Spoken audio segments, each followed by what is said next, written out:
जिंदगी अगर साहित्य की तरह होती तो आज हमारी कहानी कुछ और होती।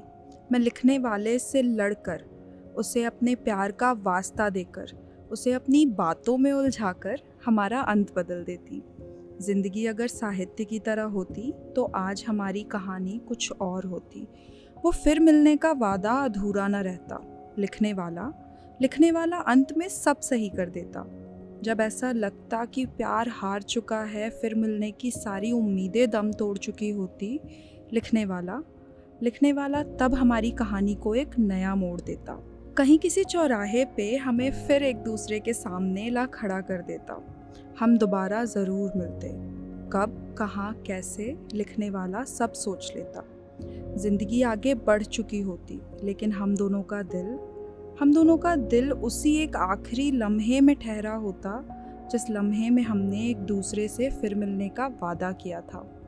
जिंदगी अगर साहित्य की तरह होती तो आज हमारी कहानी कुछ और होती। फिर मिलके इतने वक्त से दिल के किसी कोने में छुपा प्यार भागता हुआ मेरे चेहरे की मुस्कान बन तेरी आंखों से होता हुआ सीधा तेरे दिल तक पहुंचता। और तेरा वो वफादार दिल जिसने मेरे बिना खुद को पत्थर बना रखा होता, वो एक पल में पिघल मोम हो जाता। जिंदगी अगर साहित्य की तरह होती तो आज हमारी कहानी कुछ और होती। फिर मिलके हम एक दूसरे में इतना खो जाते कि ये महीनों की जुदाई का गम हम एक पल में भूल जाते।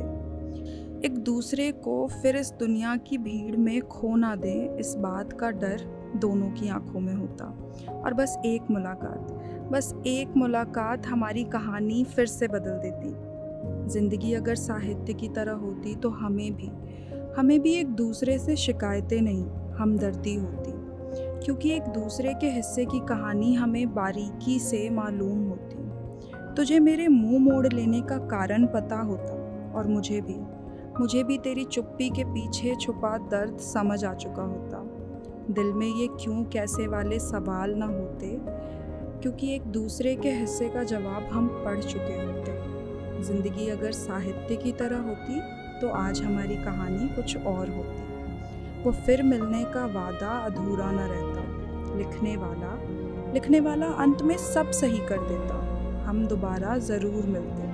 कब, कहाँ, कैसे, लिखने वाला सब सोच लेता। जिंदगी अगर साहित्य की तरह होती तो मैं लिखने वाले से लड़कर, उसे अपने प्यार का वास्ता देकर, उसे अपनी बातों में उलझाकर हमारा अंत बदल देती। लेकिन अफसोस, जिंदगी साहित्य की तरह क्यों नहीं होती।